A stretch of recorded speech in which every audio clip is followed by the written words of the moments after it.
All week, we here at Classic 107 have been highlighting performers who have been taking part in the Agassiz Chamber Music Festival that is on until tomorrow. One of the really remarkable and informative presentations that has been happening as part of the Agassiz Festival is a production called Sounding Thunder, the song of Francis Pegahmagabow. A First World War sniper, war hero, and Indigenous political activist, Francis Pegahmagabow stood as a leader to his people and led the fight for First Nations self-determination, in particular in the Wasauksing First Nation, which is in southern Ontario on Perry Island. There have been semi-private performances of Sounding Thunder. Earlier this week, on Tuesday, there was a performance for Indigenous veterans and their families. And on Wednesday, Sounding Thunder was performed for Manitoba high school students. Tomorrow night at Jubilee Concert Hall at 7:30, Winnipeg audiences will have an opportunity to see this fantastic production that was co-created by multi-award-winning Ojibwe author Armand Garnett and Juno-nominated composer Timothy Corliss. And joining me here in the Classic 107 studio, I am joined by Dr. Brian McInnes, who is the author of the book Sounding Thunder, the stories of Francis Pegahmagabow, and who is also the great son of Francis Pegahmagabow. Also joining me here in studio is Jodi Contin Baker, who is an Anishinaabe singer and drummer who contributed some original songs for the production and who also performs in it. Hello to you both. So nice to see you. Hey, hello, Boozhoo, greetings. Good morning, Minukishep. Before we get to the actual show, I want to talk about Francis Pegahmagabow. Brian, can you talk about his First World War service? He served throughout the majority of the war, right? Yeah, almost actually the entire war, just with a stint away when he had a leg injury. Other than that, he held frontline duty almost from the very beginning right through the end. And I'm just going to sort of highlight some of the things that he did. He's credited with being a sniper and killing more than 300 soldiers as a sniper. He took prisoner more than 300 soldiers. He received a very prestigious military medal with 2 bars. He fought at pretty much the majority of the major battles in the First World War. Ypres, the Battle of Passchendaele, the Battle of Scarpe. He was wounded at the Battle of the Somme. Like, he was a significant soldier. Yeah, absolutely. Very much front lines. And that is one of the things that definitely Francis is noted for, this 378 kill number as a sniper. But interestingly, that was something he personally never talked about after the war. That was just something that was shared on behalf of military personnel and according to record. But the thing that I think he was always very proud of, the thing that he acknowledged was, of course, his military medal, his 2 bars, but those were for acts of bravery in the war, and that's what he was proud of. And then upon returning to Canada, he served as a counselor and chief to the Perry Island Band. He also worked as an advocate for Indigenous people. Brian, can you talk about his frustrations that he had to deal with? And in particular, can you talk about his dealings with the Department of Indian Affairs and the so-called Indian agent that the government assigned? Yeah, of course. And that is one of the things that I really appreciate about the Sounding Thunder performance is that it's very honest. It's a very truthful portrayal of what that time was like for First Nations people here in this country when we were not permitted to be citizens, and basically every element of our lives was controlled by Indian Affairs and these Indian agents. And in this piece, you really feel what that frustration meant and how that limited the expression of Indigenous sovereignty rights, cultures, languages. So it was a very difficult time. And I think just by virtue of the fact that you have someone like Francis who did these amazing things for our country, but yet was never permitted to be a Canadian citizen. It really, of course, limits what you can do here.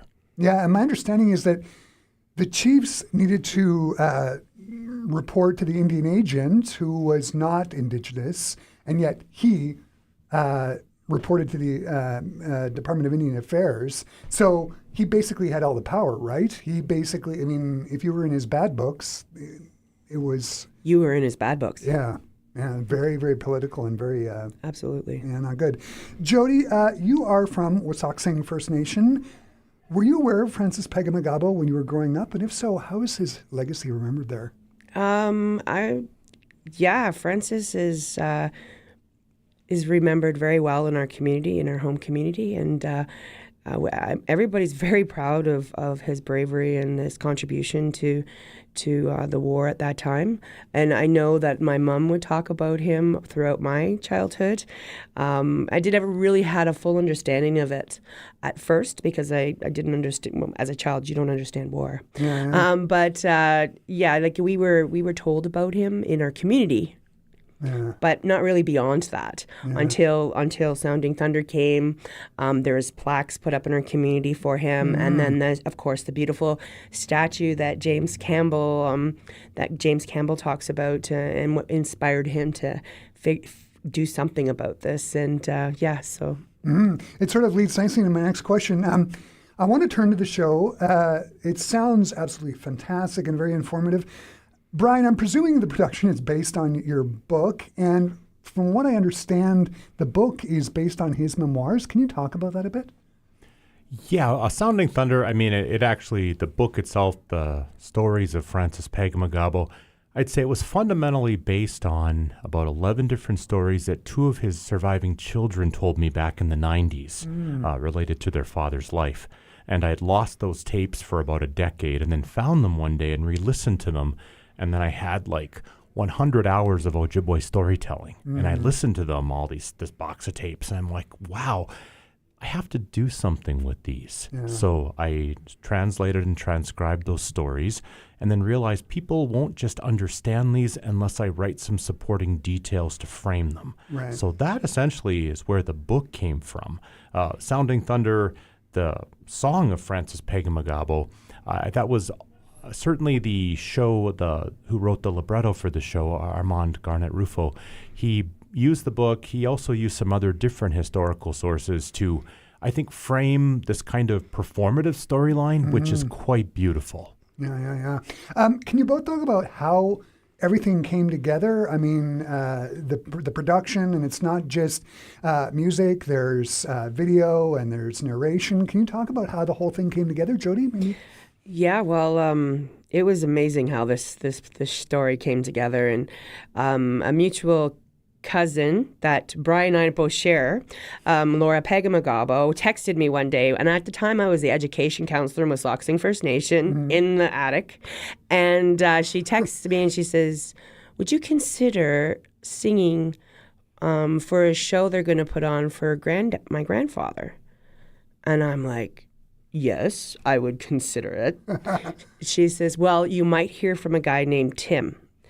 And so when I spoke with Tim on the phone, he was explaining how he would like to have a song for the beginning of the show, and that he wants to know if I knew of any songs that could be shared. And well, I don't have permission to share other songs, and I don't have permission to share the songs that I've learned in Lodge. Right. So I said no, we can't do that, but I might be able to come up with something a little more contemporary. Right. That would fit your show. And then I wrote the song Wisloxing and Dayong, and that's the beginning song of the show. And then the traveling song is a part of a way of saying Bama Pimi Wagawamana. So that's a way we say, see you later, because it's never goodbye in our way. Yeah. It's never goodbye. We'll see them later. And so it gives everybody in the audience, including his family that have never seen the show, who have never met their great-grandfather or their uncle or whoever, gives them an opportunity to say Bama P in a good way and thanking him for leaving such a beautiful legacy, such as his great-grandson here, Brian McInnes. If it wasn't for Brian doing those things, we wouldn't be here. So I did want to say Chimigwech to Brian for that, because it's opened so many great pathways, and I'm very grateful. Yeah. I don't know if that answers your question. Yeah, but absolutely. But my understanding is, are you narrating? Are you part of? I'm part narrator. I'm the deer spirit. I'm the deer spirit in the show. So I narrate with Francis. So he has some experiences, like near-death experiences, and then I kind of pop in and remind him of where he's from, and remind him of his homeland, and remind in the way of almost like a folklore way, like saying those things to him, reminding him he's doing a good job to keep going, kind of deal. Right. Mm-hmm. So how did the partnership with Armand Garnett and Timothy Corliss come about? Timothy Corliss, he's a remarkable composer and Juno nominated. How did that happen? Well, Mr. James Campbell, who is the artistic director for the Festival of the Sound and Perry's Sound, knows lots of people, and he thought about it, and he picked Tim, and Tim was able to connect with Armand, and they cooperated with each other, and then they reached out to Brian, and then things started working from there. Am I correct in saying that? Yeah, that's very accurate. Jim's connections and Jim's passion and dedication to this, but also, we're joined on stage with, I've got to say, now I've learned it's about one of the most extraordinary cast of musicians in Canada. Yeah, for our listeners, if you look at the lineup of musicians, it is nothing but the most premier soloists in the country. I had no idea. Yeah. Same with me. I thought I had no idea these were the best of the best with us, and they really do play the heck out of those instruments. It's amazing. It's amazing. And I have to say, it's not surprising that Jim knows lots of people. He's one of the nicest guys ever. Yeah, absolutely. Fantastic and a great player. Can you talk us through Sounding Thunder? My understanding it's in 3 acts. How did the 3 acts lay out? Yeah, maybe just quick preview of that. So I think what's really important about the show is it does ground us in the places where Francis comes from, back to community, back to the challenges of his early life, the difficult things he experienced, but it also gives us some good insight into who he was as a human being, as a person, that dedication, that determination, that resilience that he had right from the beginning. And it advances us through the beginnings of his wartime service, and what that took just to go overseas and the challenge of that, but just the challenges of being a soldier and the experiences from the front line. So that's, of course, the middle part and kind of the mainstay of it, I would say. But then there's also this beautiful transition back after the war to who he became in his later years, that different kind of warrior, that different kind of political activist, but also father. And kind, good person that he was. And he had 6 children. Am I right in that? Yeah. So he was a busy guy.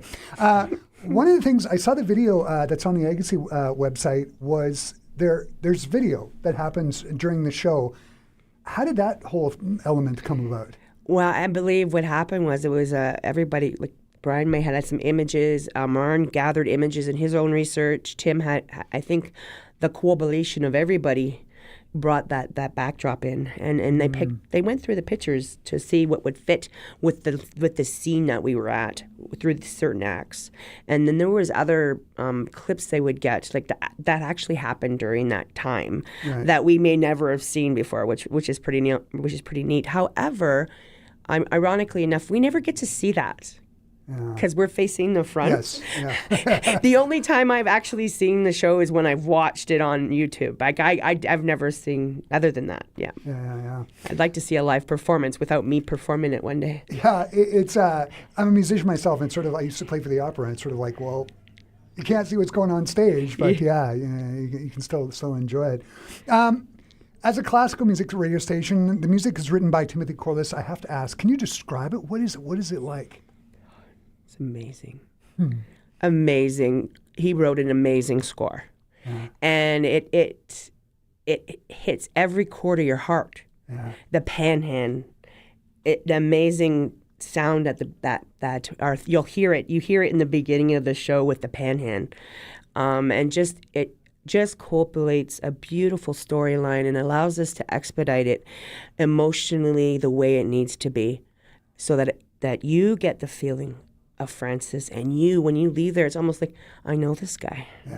I see, I understand. It opens doorways, beautiful doorways for other conversations as well. There were a couple of performances earlier this week, one for Indigenous veterans and their families, and then one for high school students. How were those performances? Sure, I could just make one quick comment on that. But if I may before, I just wanted to also reflect on Tim's music. Sure. And how well the elements of the show come together. Like one of my favorite parts is actually where you have this really beautiful violin solo. And, it's very formal, very, the classical in its delivery. But yet you have Jodi singing this absolutely stunning Indigenous-inspired, vocal with it. And just the way that those elements actually come together and work, it never ceases to amaze me every single show. And I've even found that my narration, in moments, I'm able to let it flow with the music, almost rest and go with the music. And that's my favorite part, is how well these come together. Now, for our shows that we've been doing, oh, wow. This has been very unique, I think, this series of audiences we've had. And I know, our Tuesday show in particular, like we had a very strong component from the Indigenous community come. And actually, groups from some of the Northern Reserves came down to attend, and young people. Yeah.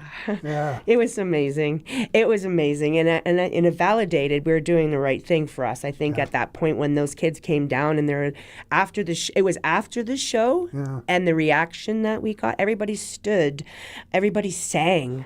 And at one point I stopped singing to hear, and everybody sang. And it was just like that serendipitous moment that we are in the right place, in the right time, doing the right work. And when those young people came up and were around us, Brian invited everybody up on stage because a lot of those kids probably never even touched a stage. And he empowered them right in that moment. And we all the actors surrounded them and took a group photo of them. Pegahmagabow First Nation. It was stellar. It opened a doorway for them because they sing us on stage. That means that one day they may see themselves if that's something they choose to do. Perfect. I have to confess, I'm a big fan of history. When I was reading about Francis Pegahmagabow, I fell down this rabbit hole. He sounds like a super interesting person. Brian, where can people go if they want to find out more information about your great-grandfather and more information about Indigenous veterans?